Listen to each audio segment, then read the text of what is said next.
Саламатсыңдар ма балалар? Онлайн сабаққа қош келдіңдер. Мен бастауыш сынып мұғалімі Айхожаева Алтынкүл Тұрсынқызымын. Мен бүгін сендермен бірге қазақ тілінен түбір мен қосымшаның жазылуына байланысты сабақ өтеміз. Бұл сабақта өз бетінше мәтіннің тақырыбын және мұғалімнің көмегімен негізгі ойды анықтаймыз. Түбір сөздегі ы-ның дауысты дыбыстан басталатын қосымша жалғанған кездегі өзгерісін сақтап жазуды үйренеміз. Балалар, бір сәт әріптерді тиісті орындарға қойып жасырынған сөзді оқиықшы. Әр фигураның өзіне сәйкес әріптері бар. Ендеше фигуралардың астына сол әріптерді тиісті орнына қойыңдар. Кәне, кім шапшаң, ойланайық. Дұрыс, бұл таңбалы тас. Балалар, таңбалы тастан осыдан бірнеше мың жыл бұрын өмір сүрген адамдардың немен айналысқанын біле аламыз.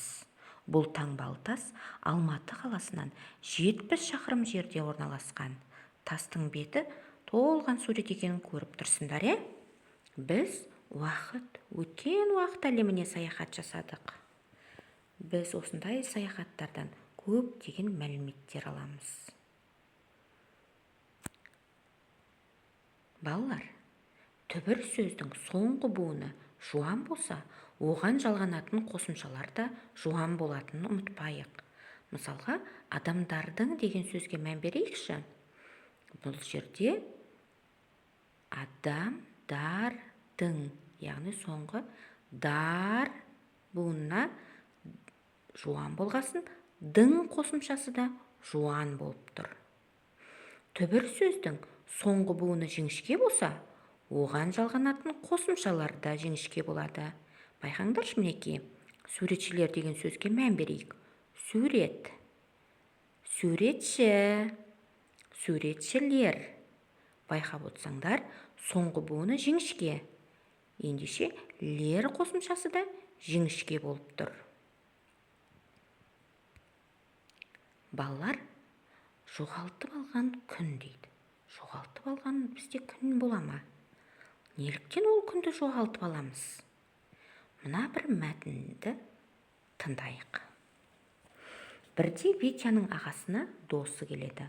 Ол бір күрсініп алып, малақайын лақтырып жіберіп, бір күнімді жоғалтып алдым дейді. Досы кеткеннен кейін Витя ағасынан: күнді жоғалтып алу мүмкін бе? Олар бір-бірінен аумайды ғой деп таңданады. Уақыт мөлшеріне қарай күндердің бәрі бірдей.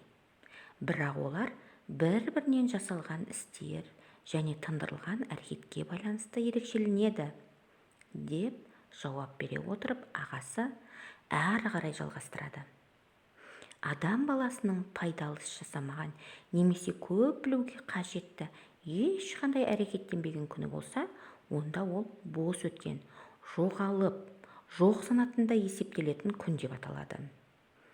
Сол күннен бастап Витя ұйықтар алдында бұл күні жасаған істері, білген мағлұматтары жайында үнемі айтатын болды. Сол әңгіменің соңында: бұл күнім босқа кеткен жоқ па? Мен оны жоғалтып алған жоқпын ба? Деп сұрайтын болды. Шынында біздің әрбір күніміз ерекше болу керек. Оны біз жоғалтып алмауымыз керек. Мысалға, бүгінгі күнді жоғалтып алған күнге жатқызасыңдар ма? Әрине, ондай күнге жатқызбаймыз. Өйткені бүгін біз қаншама тапсырмалар орындап жатырмыз. Мәтінмен жұмыс, ережемен жұмыс, болашақтағы қажетті жазылатын сөздердің мағынасын, саяхаттайтын жерлердің барлығын қажеттілігін анықтап жатырмыз. Егер бір күннің ішінде пайдалы жұмыс бітірмесең, онда бұл күніңді босқа өткіздім деп есептей бер.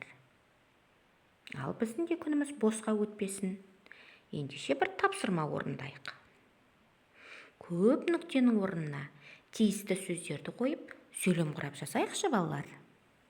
Уақыт кетті.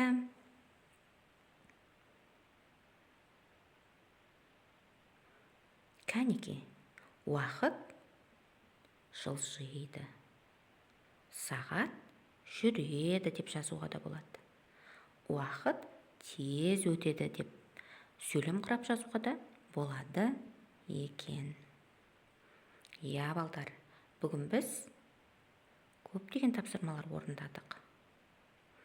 Түбір сөздердің соңғы буыны жуан болса, оған жалғанатын қосымшалар да жуан болады. Егер соңғы буыны жіңішке болса, оған жалғанатын қосымшалар да жіңішке болатынын білдік. Уақыт әлеміне саяхат жасадық. Түбір мен қосымшаның жазылуын білдік. Әрбір күнді жоғалтып алмауға тырысатын мәтіндер жаздық. Сөйлемдер құрап жаздық. Ендеше мен өздеріңнен кері байланыс күтемін.